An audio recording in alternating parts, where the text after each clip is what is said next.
Monday to Thursday, 10 a.m. until midday, right here on GB News for To The Point. We're not afraid to talk about the topics that matter to you or the big topics that always matter. We cover absolutely everything, from the breaking political stories of the day to law and order, what's going on in the channel. We're not afraid to hold people to account. We always make sure we include your views on our show. Indeed, if you're thinking it, you can guarantee that we're saying it. So make sure you join the conversation with us. 10 a.m. until midday, Monday to Thursday, for To The Point on GB News. I'm Dan Wootton. Join me Monday to Thursday from 9 to 11 for the feistiest and most fun news debate on TV, where free speech reigns. I'll bring you a sharp take on the day's biggest stories, bombshell newsmaker interviews, and A-list guests. And I guarantee you, no spin, no bias, no censorship, and no reason to go to bed. That's Dan Wootton tonight, Monday to Thursdays from 9 on GB News.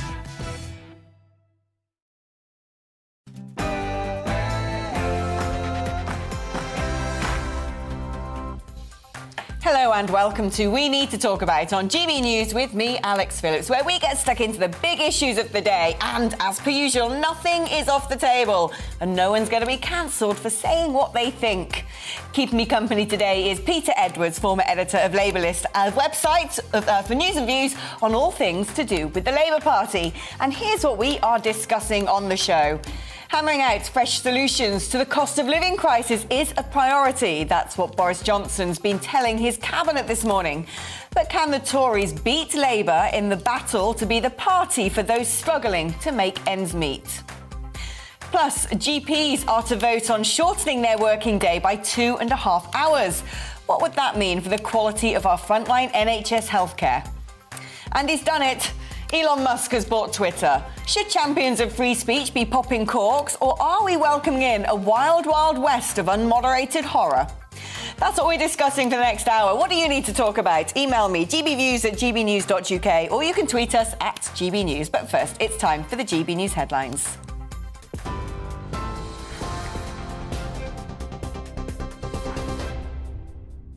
A very good afternoon. It's just gone 2 o'clock. I'm Rosie Wright, keeping you up to date on GB News. Russia is accusing NATO of waging a proxy war with Moscow by arming Ukraine. Russia's Foreign Minister Sergei Lavrov says weapons sent to Kyiv by the West are legitimate targets. The UK Armed Forces Minister James Heappey says individual countries are supplying military aid, though, not NATO. NATO is reinforcing the alliance's eastern flank as a defensive measure to reassure our Eastern European allies. NATO is not the donor community. Many of the people in the donor community are NATO countries, but similarly, the Australians, the Kiwis and others are part of it as well. Lavrov has also said Russia is committed to a diplomatic solution in Ukraine, but it's too early to talk about mediation. The comments came after a meeting with the UN Secretary-General in Moscow. Antonio Guterres says the UN is ready to fully mobilise its resources to save lives in Mariupol. I have proposed the establishment of a humanitarian contact group, bringing together the Russian Federation, Ukraine and the United Nations to look for opportunities for the opening of safe corridors with local cessation of hostilities and to guarantee that they are actually effective. Well, meanwhile, the US Defence Secretary Lloyd Austin hosted more than 40 countries for talks in Germany to coordinate arms assistance to Ukraine. It follows his trip to Kyiv, where he announced more than £500 million in additional military support. Germany's also agreed to send anti-aircraft systems to Ukraine. Austin says the country can win the war. My trip to Kyiv reinforced my admiration for the way that the Ukrainian armed forces are deploying these capabilities. Ukraine clearly believes that it can win, and so does everyone here. The Prime Minister will chair a committee to tackle the cost of living crisis in the coming weeks.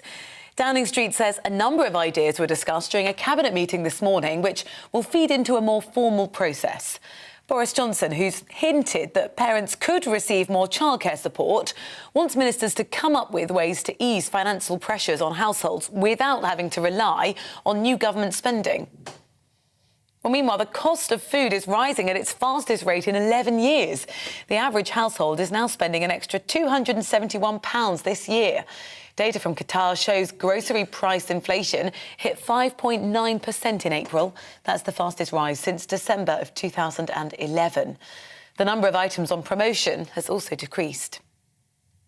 The Labour leader, Sir Keir Starmer, has hit out at how his deputy has been treated after an article was published in the Mail on Sunday. An anonymous Conservative MP was quoted in the paper as saying that Angela Rayner had used her legs to distract Boris Johnson during Prime Minister's questions. The Speaker of the House of Commons is meeting the editor of the Mail on Sunday, Sir Keir Starmer, and Sir Keir Starmer says a culture change is needed in politics. She's a formidable politician, a brilliant politician. And this is just disgusting, rank sexism, rank misogyny. And it's not just Angela that faces this, lots of women in politics too, and that's why obviously we need to call out anybody involved in this, but we need a culture change as well. The number of children in the UK with hepatitis has risen to 114, according to the World Health Organization. 10 have needed a liver transplant. The UK Health Security Agency say most of the cases of liver inflammation are in children under 5. Experts are still trying to understand the cause of the spike in hepatitis. Downing Street say there are no plans to make the extra bank holiday this year for the Queen's Platinum Jubilee permanent. The Confederation of British Industry and the Archbishop of Canterbury had been some of the groups calling for the day off on the 3rd of June to become an annual event. Number 10, though, says a bank holiday will cost the economy £2 billion. You're up to date on GB News. I'll bring you more updates as they happen. Now let's head back to Alex for We Need to Talk About.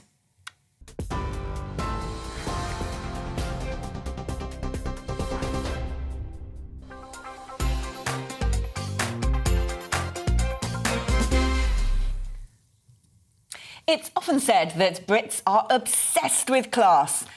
Two-thirds of us actually think of ourselves as working class, when most guesstimates would probably put about a quarter of the population in that box. When it comes to the haves and the have-nots and the debate over it, we're not alone. Recent votes, from Brexit to Trump to the rise of Le Pen in France, show left behinds standing up against a perceived elite. When Angela Rayner said the attack on her in the Mail on Sunday showed blatant classism, well, she's right.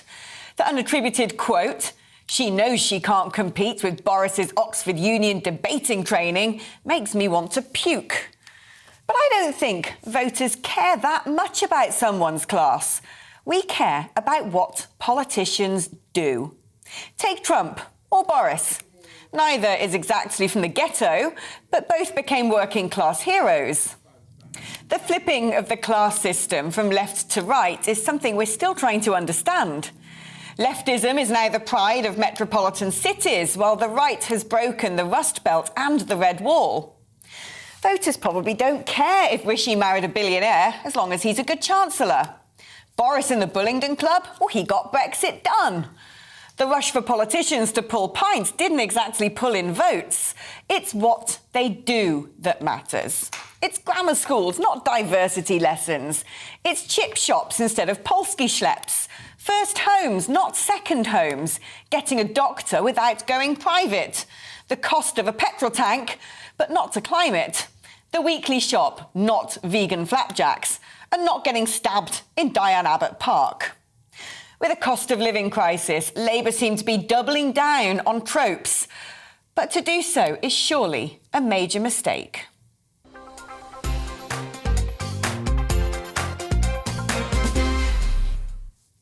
Well, I'm joined by Graham Stringer, the Labour MP for Blackley and Broughton in Greater Manchester. Graham, fantastic to have you on the programme.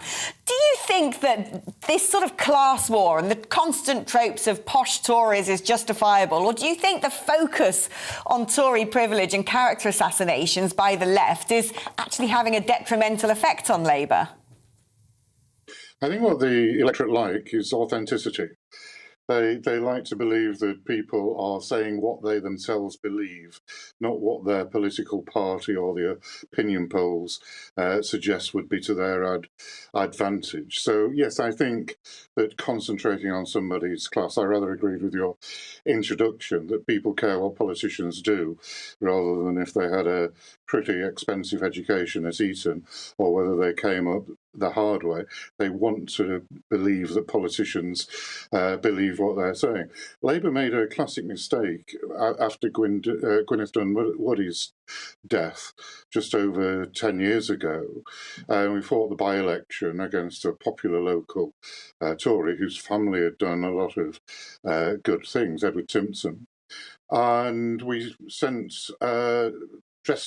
people dressed up as toffs behind the Conservative candidate, and it rebounded massively. And I think there was a lesson there for the Labour Party. Well, also joining us now is Ben Harris-Quinney, who's chairman of the Conservative think tank, the Bow Group. So let's have a sort of three-way chat about this. Ben, do you think that the Tories have a problem with class? I mean, that comment about Angela Rayner really does smack of elitism. I think it smacks of a lot of things, and it would be very interesting to know where it came from. I mean, look, I think there is a problem that 2 out of the last 3 prime ministers not only went to Eton and Oxford, but were also members of the same 12-man dining club. It's rather odd to have a situation like that in a modern democracy of 65 million people.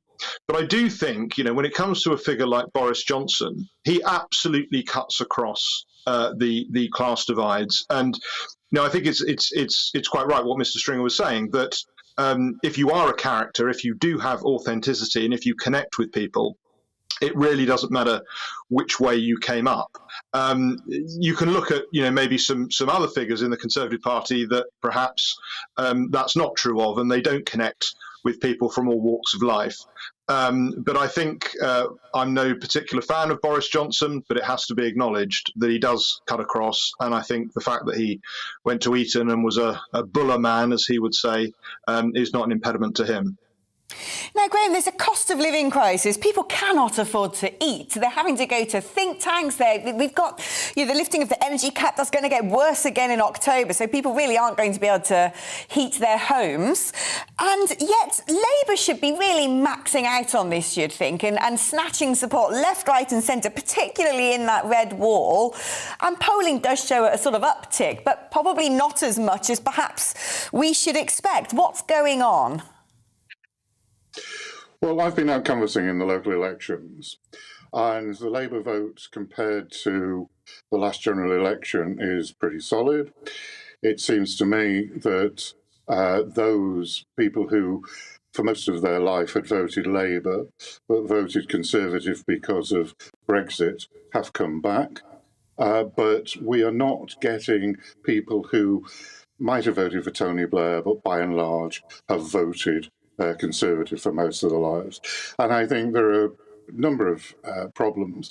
People need to believe that we have a better solution to inflation and the cost of living crisis than the Conservatives. And while we've got good policies, getting rid of VAT on fuel bills and taxing the utility companies in terms of the windfall profits that they've had, I don't think those policies have got through to people yet, and we probably need to do more in terms of how we can reduce the cost to people.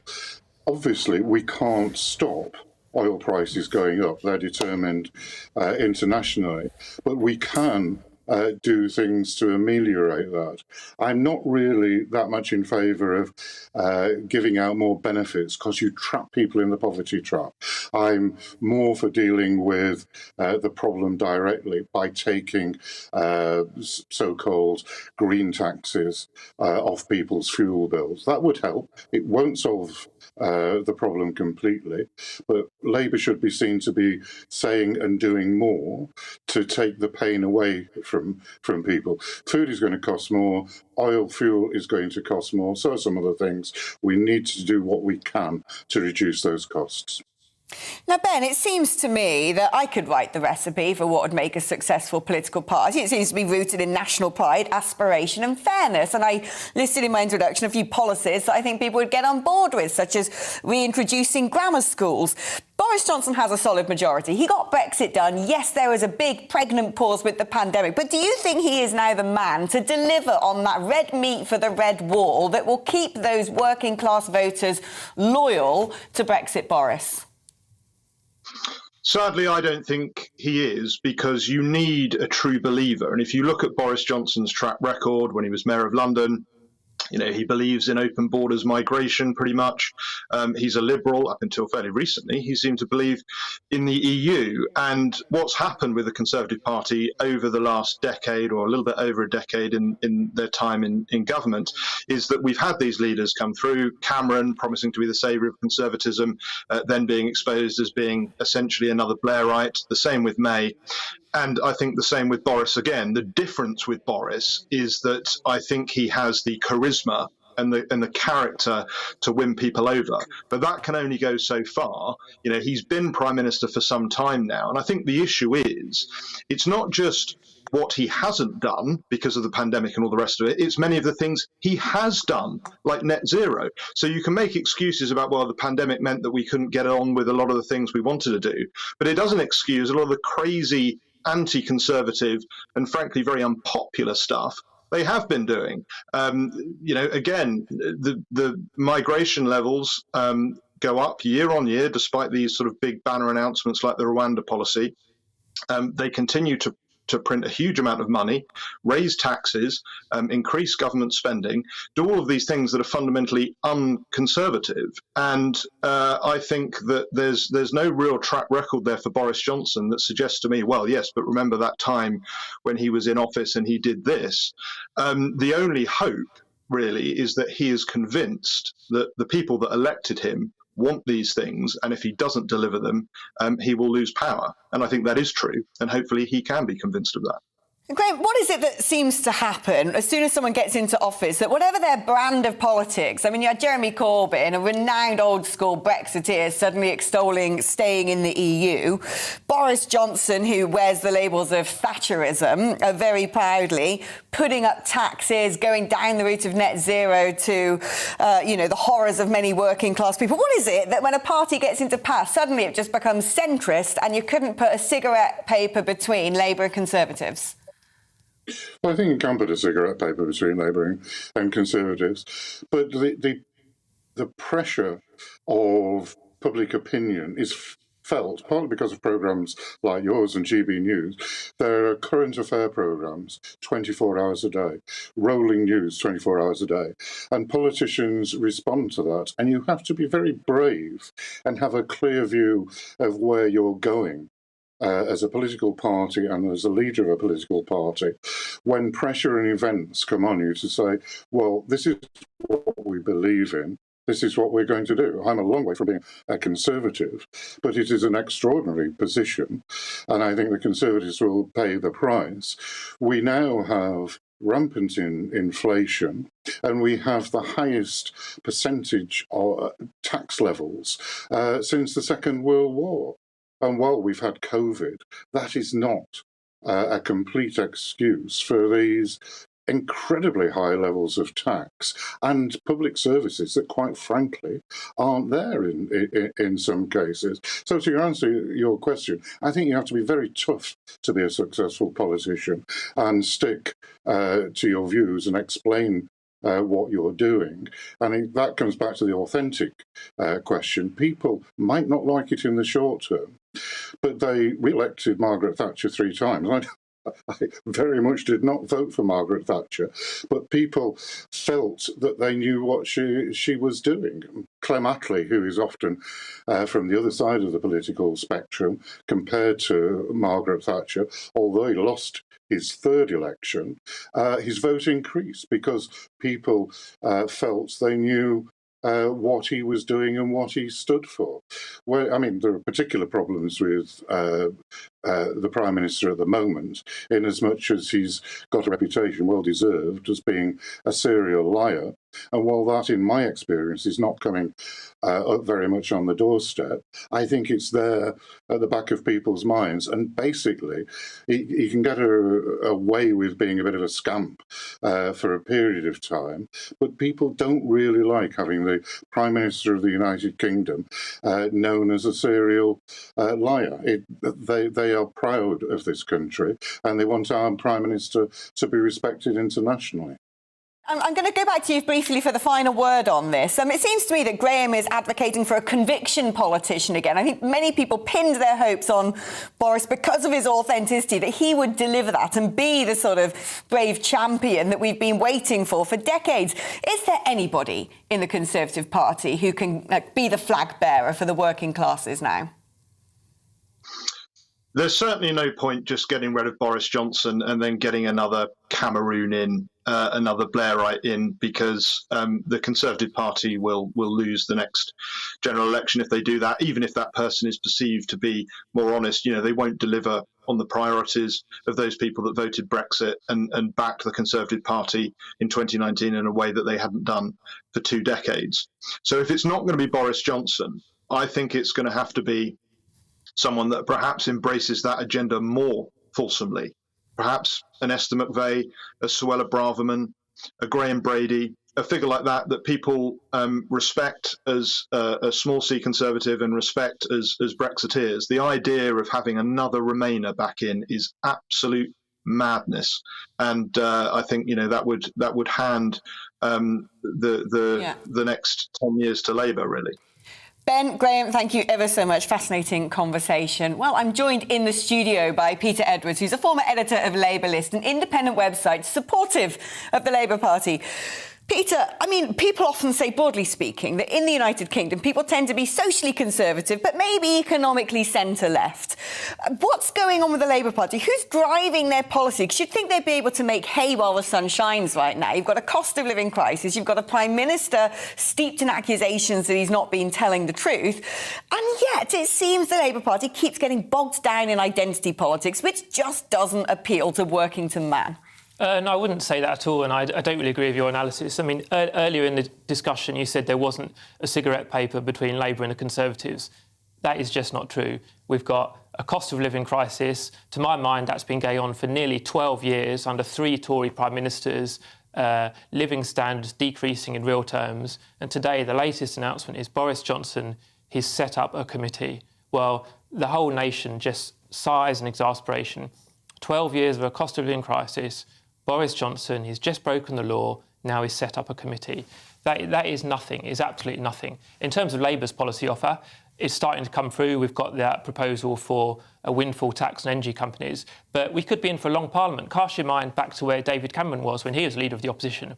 I think initially it's important to change your party. David Cameron certainly did that, modernised it, and Keir Starmer has done that as well, did apology for anti-Semitism on day one, quite right to do so. Reopened the shadow cabinet, made it a broad church again, and now the policies are coming through. But I think at this stage, what really matters, and this is the absolute parallel discussion about Boris, is values. I think the public has huge concerns over Boris's values after the Partygate law breaking, and the majority of people want him to resign over that.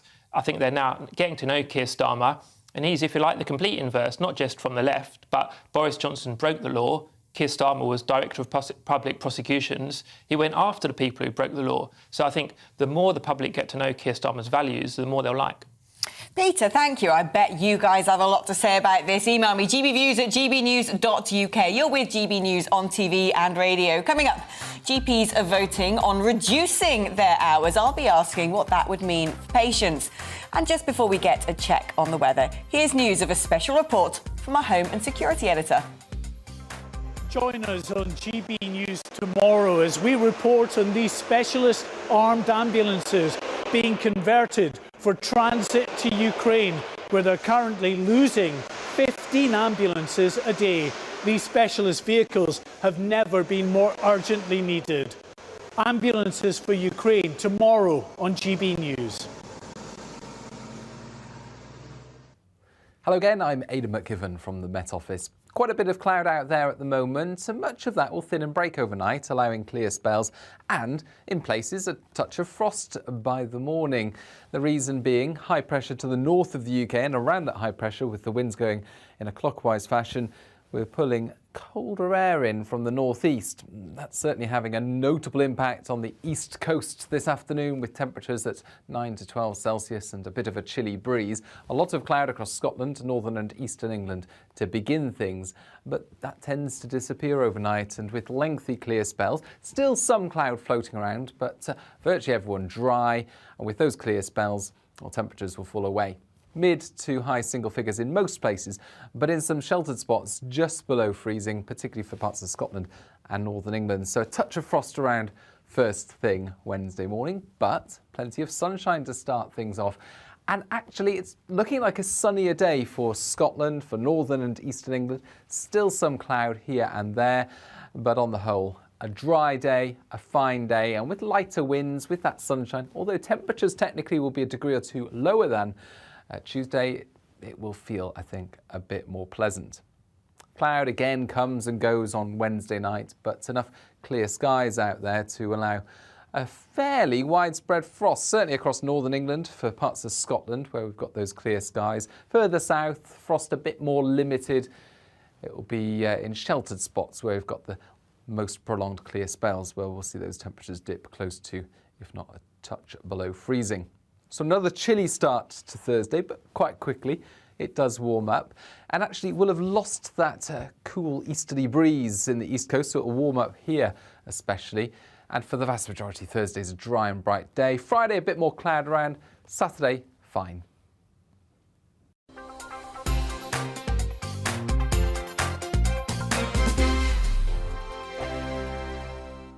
Hello, I'm Michelle Dewberry, and you can join me every weekday 6 till 7 on Jubes and Kerr. Me and my panel will get stuck right into the day's events, and I can tell you, in fact, I can warn you, expect some robust debates, some strong opinions and perspectives from both sides of the fence. It's about you at home as well. I love to read out all of your comments, or at least as many as I can. So join me, Michelle Dewberry, Monday to Friday, 6 till 7 on Jubes and Kerr. On radio, they call it the drive time slot, 4 p.m. until 6 p.m. as listeners head home. It's that part of the schedule when the dust of the day's events begin to clarify, and we try to make sense of it for you. Brazier is drive time for radio and TV. It's fast, it's punchy, it's opinionated, there's a Brazier angle and a little bit of levity. That's the question. That's two questions, actually. That's Brazier, Monday to Thursday, 4 till 6 on GB News. Hello, I'm Patrick Christie's. And I'm Mercy Moroki. Make sure that you join us Monday to Thursday, 10 a.m. until midday, right here on GB News for To The Point.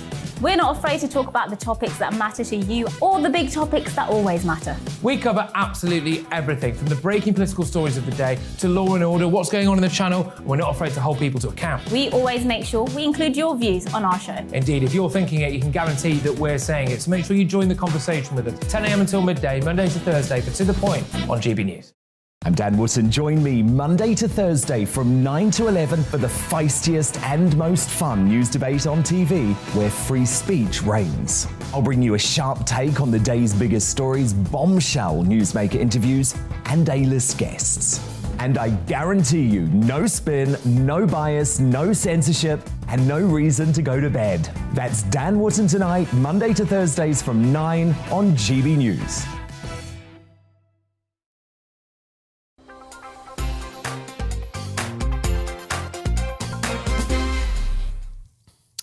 When's the last time that you called your GP surgery, got through straight away, and was given an appointment on the same day? Well, for most of us, it's as rare as a white Christmas.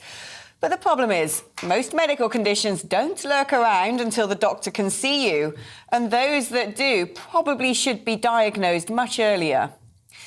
If you thought things couldn't get worse, they may be about to, because GPs are to vote on cutting their days by 2.5 hours, meaning appointments only between 9 and 5 when most of us are at work. Doctors working outside those hours would get extra pay. But before you boo-hiss at your GP, almost 2/3 of whom now only work a 3-day week anyway, let's actually get some things straight. They aren't on six-figure salaries. A lot are actually working mums. They've paid tens of thousands of pounds just to train, and they rarely get to be bearers of good news and are faced with a conveyor belt of pus and pestilence, verrucas and rectal exams, and have a suicide rate 5 times that of the general population. The NHS is one of the only things still nationalised in this country, so surely the buck stops with their boss, and that, dear viewer, is the government.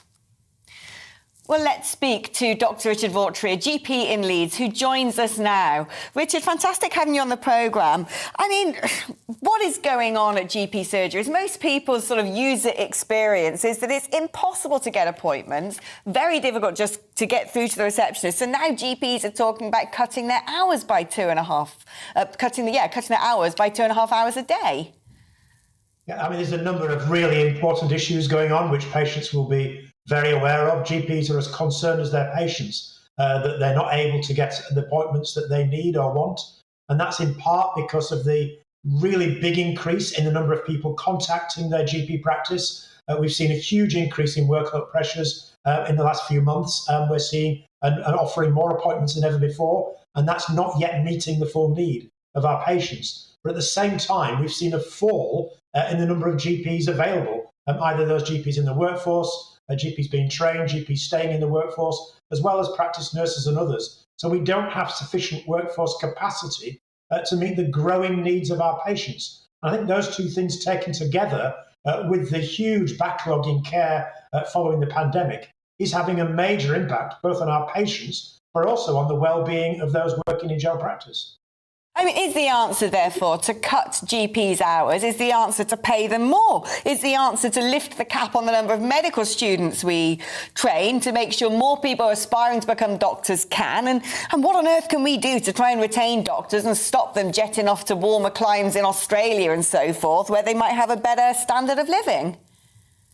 Well, it's vitally important that we do something different because we're not recruiting enough GPs, we're not retaining enough GPs in the service at the moment, and we must do much more. The government set a target of achieving either 5,000 or indeed 6,000 additional GPs, and they've singularly failed to get anywhere near that. In fact, we've gone in reverse rather than actually increasing the numbers as they pledged to tackle and pledged to do.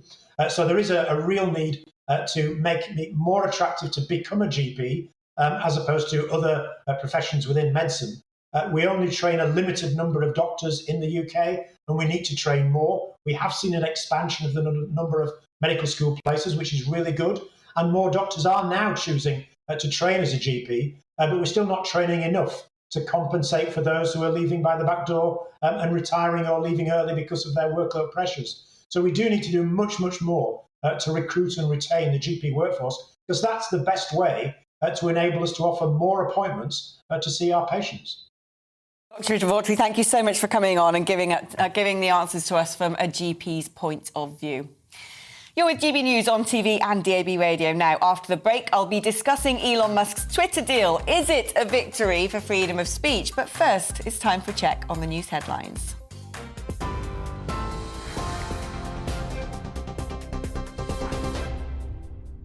Good afternoon, it's 2:32. I'm Rosie Wright, keeping you up to date on GB News. Russia's foreign minister is accusing NATO of waging a proxy war in Ukraine. Sergei Lavrov says weapons sent to Ukraine by the West are legitimate targets. The UK's Armed Forces Minister James Heappey, though, says individual countries are supplying military aid, not NATO. Former Radio 1 DJ Tim Westwood has strongly denied allegations of sexual misconduct. In a joint Guardian and BBC investigation, 3 women accuse him of predatory behaviour and 4 others said they were groped by him between 1992 and 2017. He's alleged to have misused his position to take advantage of women who were in their teens and early 20s.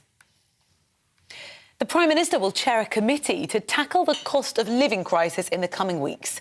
Downing Street says a number of ideas were discussed during a cabinet meeting this morning. Boris Johnson has hinted that parents could receive more childcare support. He wants ministers to come up with ways to ease financial pressures on households without having to rely on new government spending. Labour leader Sir Keir Starmer has hit out at how his deputy's been treated after an article was published in the Mail on Sunday. An anonymous Conservative was quoted as saying that Angela Rayner used her legs to distract Boris Johnson during Prime Minister's questions. The Speaker of the House of Commons has described it as misogynistic and offensive. Sir Keir Starmer says a culture change is needed in politics. You're up to date now on GB News. We're on your TV, online and DAB+ radio. Don't go anywhere. Alex will be back in a moment.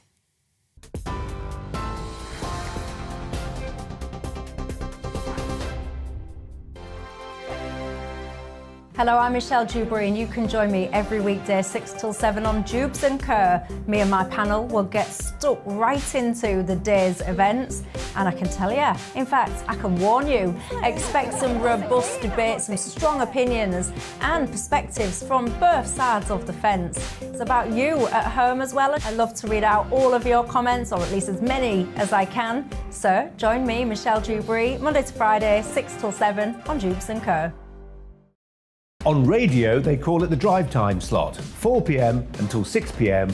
as listeners head home. It's that part of the schedule when the dust of the day's events begin to clarify, and we try to make sense of it for you. Brazier is drive time for radio and TV. It's fast, it's punchy, it's opinionated, there's a Brazier angle and a little bit of levity. That's the question. That's two questions, actually. That's Brazier, Monday to Thursday, 4 till 6 on GB News. Hello, I'm Patrick Christie's. And I'm Mercy Moroki. Make sure that you join us Monday to Thursday, 10 a.m. until midday, right here on GB News for To The Point.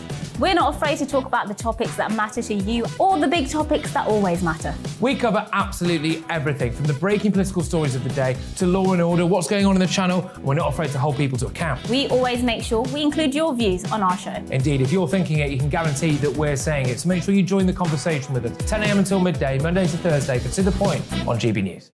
I'm Dan Wootton. Join me Monday to Thursday from 9 to 11 for the feistiest and most fun news debate on TV, where free speech reigns. I'll bring you a sharp take on the day's biggest stories, bombshell newsmaker interviews, and A-list guests. And I guarantee you, no spin, no bias, no censorship, and no reason to go to bed. That's Dan Wootton tonight, Monday to Thursdays from 9 on GB News.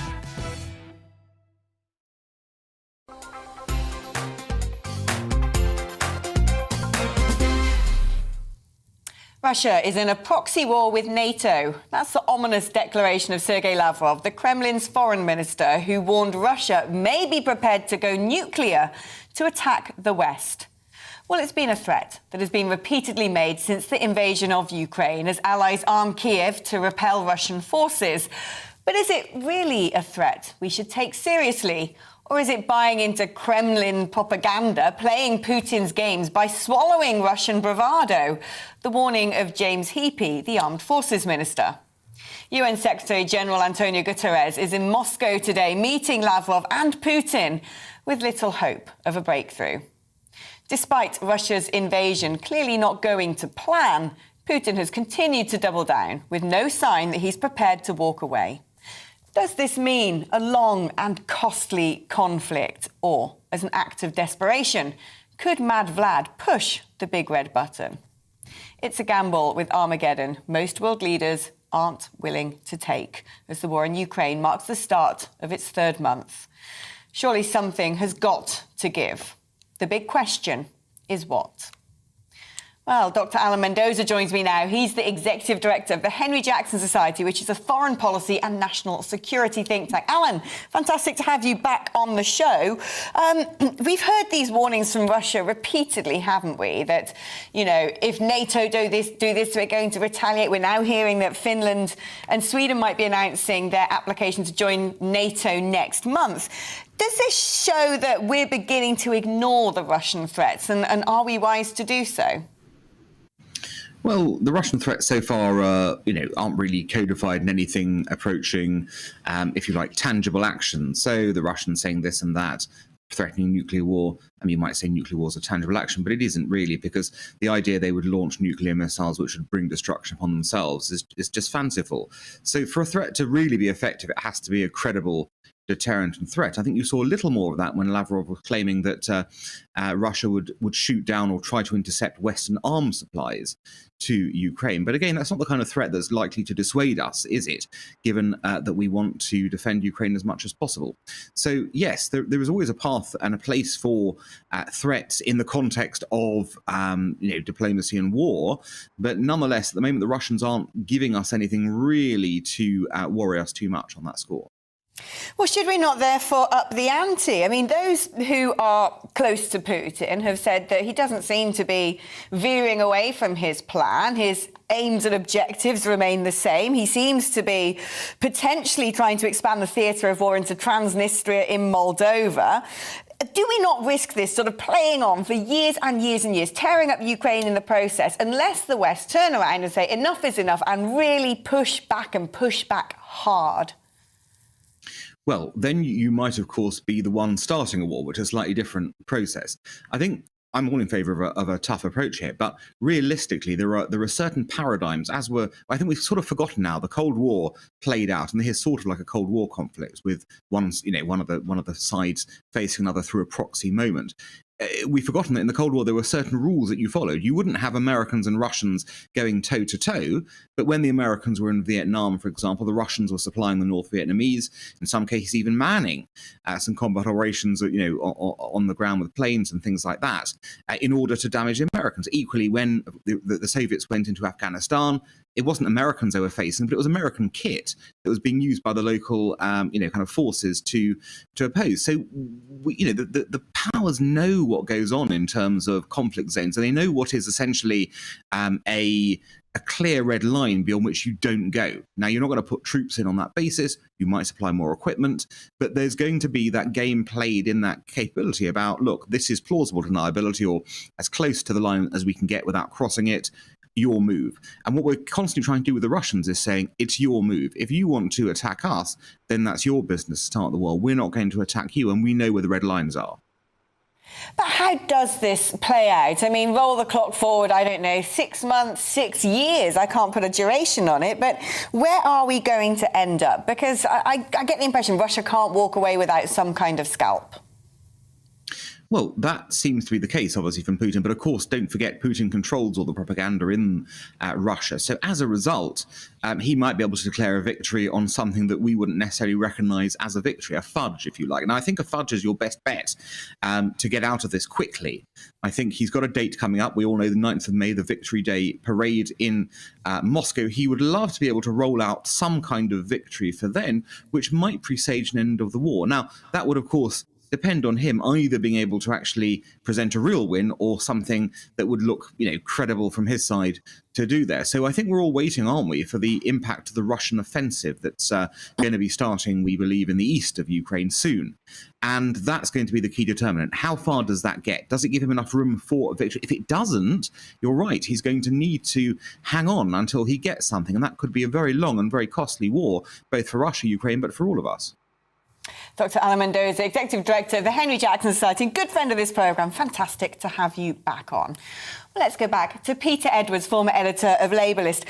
Peter, it struck me when I was thinking about this earlier today. We do keep arming Ukraine. I personally think that is the right thing to do. But are we going to get to the stage where we've got a cost of living crisis back at home? We also need to make sure our own armed forces are equipped. Are we going to get to a stage where we think, well, we're running out of supplies ourselves? We can't do this anymore. Well, of course, this is a task of the Prime Minister to juggle all these things, and that's why we need someone of exceptional capability to lead the nation. I'm not sure it's Boris Johnson. But in terms of these trade-offs, so David Cameron sadly reduced the size of our armed forces. That led many of us to question whether Britain would be able to fight a full-on war again. Of course, we don't want to be in wars, full stop, but we are where we are. We have a very hostile Russian government. We've got to make clear our quarrel is not with the Russian people, it's with Vladimir Putin.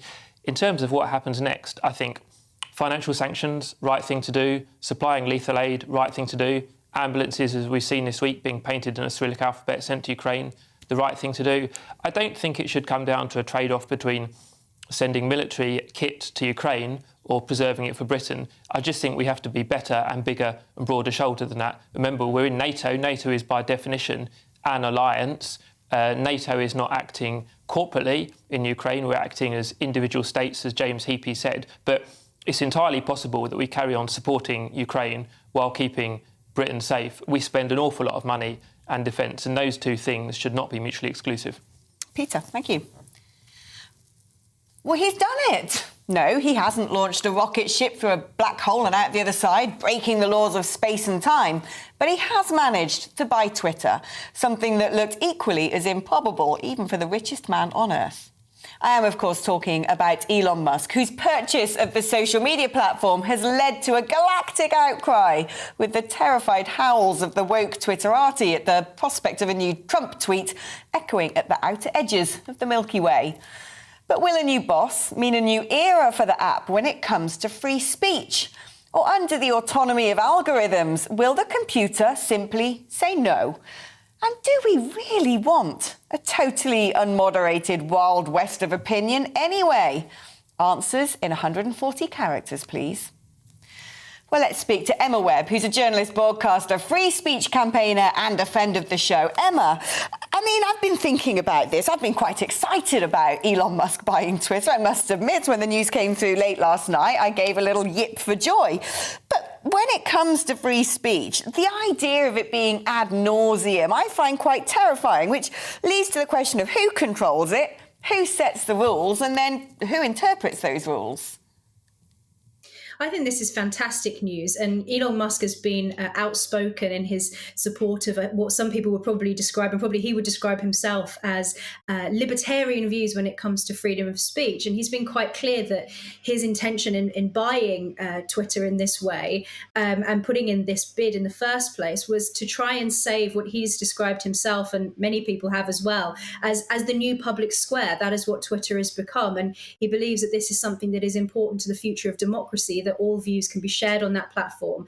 And today that we've seen really the liberal left completely losing their minds over this because they're essentially afraid that their political opponents will be able to express themselves and will no longer be censored. So we've seen them making some of the, or expressing some of the same concerns that people on the right or liberals, traditional liberals, classical liberals have been saying for a very long time, which is that, you know, we don't want to be censored anymore. And they are suggesting that this is bad news. I think, on the contrary, this is extremely good news. But when it comes to things that are downright abusive, when it comes to things that are downright lies, fake news, misinformation about, you know, vaccines or whatnot, surely there's a big risk that if we take the plug out completely, a bit like Pandora's box, all sorts of horribleness is going to come out, which draws me back to the question of how is it controlled and who decides that?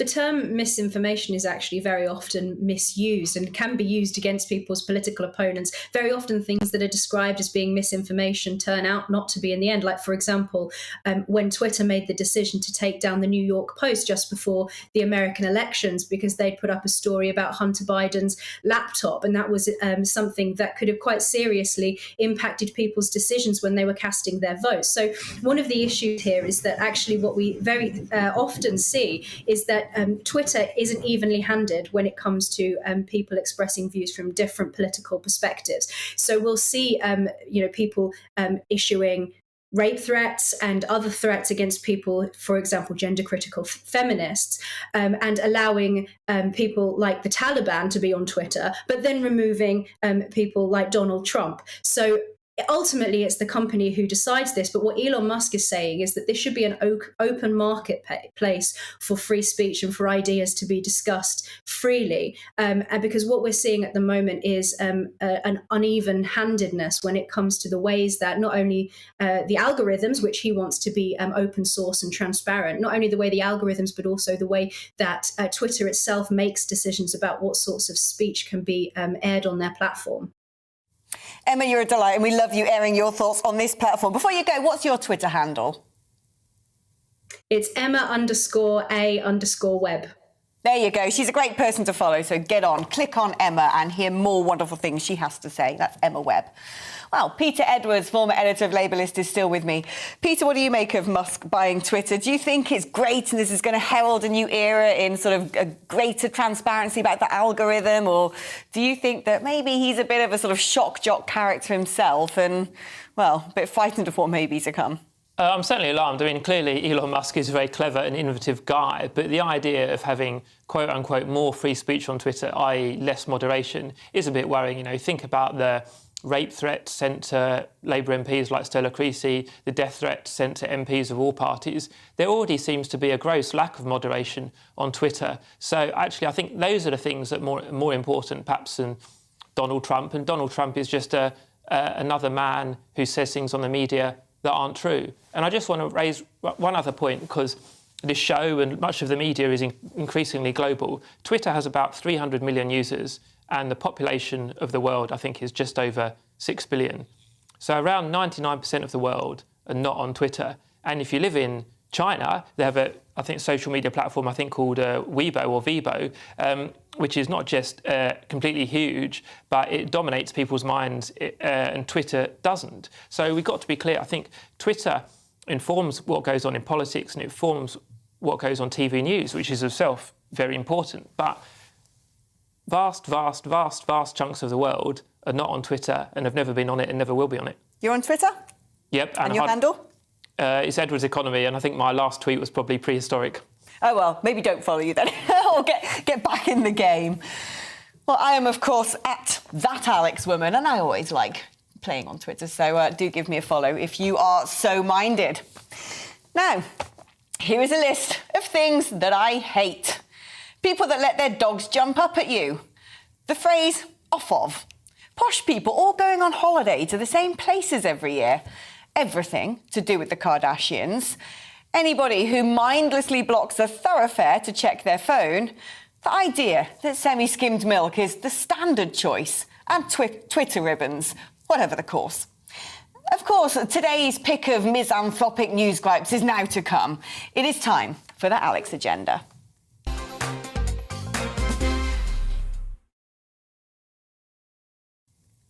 Jacob Rees-Mogg striding into the office like the demon headmaster and demanding plaquettes discumbere, or bums on seats, is hardly having the desired effect. Half of all Whitehall wonks are still working from home. Air quotes necessary. Because loads of you are now waiting 5 months for a passport. Yes, there's the EU's gripey little demands and the fact that loads of us delayed applications because we couldn't exactly travel much during the pandemic, while scores of Ukrainian refugees need processing as Afghans still languish in hotels. But with backlogs like these, surely it's time the Home Office left their home offices and the DVLA got back in their cars. It's all very well for the Culture Secretary Nadine Dorries to label Moggy's little scribbled notes on empty desks as Dickensian, saying productivity should be measured over presence. Surely you can't judge one without the other. Now, remember that grim spate of girls being stabbed with needles in nightclubs in an epidemic of spiking last summer? Well, the Home Affairs Committee have put the assault back on the agenda and are recommending it be subject to its own criminal charge. Almost every woman I know believes that they've been spiked at some point, with the same story often told, that when they tried to get help, they were often dismissed as drunk. Why are we dragging our heels on this? It's been 20 years since I staggered out of a Cheltenham nightclub to a phone box frothing at the mouth, and yet there still isn't a nationwide effort for spot testing or dedicated sentencing for perpetrators. Dear 2022, here's some advice. Sort your burgeoning societal disasters out before you invoke a heap more. If it wasn't enough that Instagram is a pedo's shopping mall while teenagers give each other mental illnesses, Mark Zuckerberg's latest dystopia, the metaverse, is a virtual free-for-all where users can go about racially abusing and raping each other. Apparently, users in the virtual reality space get slurred or assaulted every 7 minutes. Did we not learn anything from chat roulette? Judging by the ever-terrified set of Zuckerberg's face, he spent a bit too long in his metaverse. One can only imagine the state his avatar is in. Well, let's go back to Peter Edwards, former editor of Labour List. Anything there that caught your eye that you feel the need to chip in on? Well, there's an awful lot there, but perhaps the most worrying is the idea of spiking drinks in nightclubs where the victims, of course, largely female. I heard a police officer on the radio this morning say they thought there are already powers of arrest and charge under the law. Ultimately, more needs to be done, whether that's by changing the law or just by enforcing it better. And I really like your idea of spot testing, because to me, it's obviously morally completely wicked. It should be illegal to my mind, because poisoning someone causes them harm. Poisoning with an intent to rape is incredibly serious. So this is truly revolting behaviour. So I thought your idea of spot checks, I thought there was something in that, because this is, as you alluded to, a crime that perhaps goes under the radar, or maybe even people feel uncomfortable reporting. We know there's under-reporting of rape, and they may not be believed when they report having their drink spiked. So I think if government can agree perhaps with essentially the nighttime industry, pubs and nightclubs, for much more intense oversight, that would perhaps give clubbers a bit more comfort they're going to be safe on a night out. Now, we spoke earlier about Twitter. Are you as equally harrowed as me by the idea of the metaverse, where people put on their virtual reality headsets? I mean, people who've experienced this say that as soon as they get in, there's all sorts of horrible adult things that are happening. I mean, it might be between virtual characters, but do you think that the internet is sort of flying out of control without any regulation, and we need to get serious about this, whatever the free speech champions say? There's a risk of that, certainly, and I think you've, I know there's perhaps a bit of an old adage about people on the left wanting more regulation, but so we don't know much about the metaverse. It's only metaverse, yeah, it's only just getting going. But if you think about other areas of social media where there's been self-harm and suicide, again, often of people that are vulnerable or of young women, I mean teenagers, that's clearly where state regulation has not kept pace with the more predatory aspects of online usage, whether it's Instagram, self-harm, things on Twitter. I think the government, again, they seem to be coming to this very late in the day. We know that anything, whether it's Twitter or Instagram or the metaverse, when it's up and running, will be exploited by criminal, dangerous and often very sexually threatening people. So I think we kind of need government to act a lot quicker and get ahead of the game, not be behind it. Peter, thanks. Well, you've been emailing us in droves. We were talking about all sorts of things, whether the Tories appeal to working class voters, GPs cutting their hours. Rog says GPs wouldn't last 5 minutes in intensive care units. They don't know the meaning of the word tired. Jackie says, is there a compulsory period of time doctors must stay in the NHS after qualifying? If not, why not? It's farcical to give them the experience and expertise, only to watch them swan off to another country. Ted says, GPs chose their career. No one was forced into the job. Many are becoming either snowflakes or they think they're above anyone else in a responsible job. There are some that work their socks off. Why? Because they choose their profession and they get well paid for doing it. Stephen says, only last week our health surgery made it impossible to see a GP or now a clinician. I wrote a letter only to be told COVID is still rampant and they're doing it to keep everyone safe. Honestly, what utter tripe. Not your comments, but that's what you said in your comments. That's about it. That's all I've got time for. Join me again tomorrow for We Need to Talk About. Same time, same place, 2 o'clock tomorrow. Coming up next, it's The Briefing with Darren McCaffrey. But first, it's time for a check on the weather. Hello again, I'm Aidan McGivern from the Met Office. Quite a bit of cloud out there at the moment, and much of that will thin and break overnight, allowing clear spells and, in places, a touch of frost by the morning. The reason being high pressure to the north of the UK, and around that high pressure, with the winds going in a clockwise fashion, we're pulling colder air in from the northeast. That's certainly having a notable impact on the east coast this afternoon, with temperatures at 9 to 12 Celsius and a bit of a chilly breeze. A lot of cloud across Scotland, northern and eastern England to begin things, but that tends to disappear overnight, and with lengthy clear spells, still some cloud floating around, but virtually everyone dry, and with those clear spells, temperatures will fall away. Mid to high single figures in most places, but in some sheltered spots just below freezing, particularly for parts of Scotland and northern England. So a touch of frost around first thing Wednesday morning, but plenty of sunshine to start things off. And actually, it's looking like a sunnier day for Scotland, for northern and eastern England. Still some cloud here and there, but on the whole, a dry day, a fine day, and with lighter winds, with that sunshine, although temperatures technically will be a degree or two lower than Tuesday, it will feel, I think, a bit more pleasant. Cloud again comes and goes on Wednesday night, but enough clear skies out there to allow a fairly widespread frost, certainly across northern England for parts of Scotland where we've got those clear skies. Further south, frost a bit more limited. It will be in sheltered spots where we've got the most prolonged clear spells, where we'll see those temperatures dip close to, if not touch below freezing. So another chilly start to Thursday, but quite quickly it does warm up. And actually we'll have lost that cool easterly breeze in the east coast, so it'll warm up here especially. And for the vast majority, Thursday's a dry and bright day. Friday, a bit more cloud around. Saturday, fine.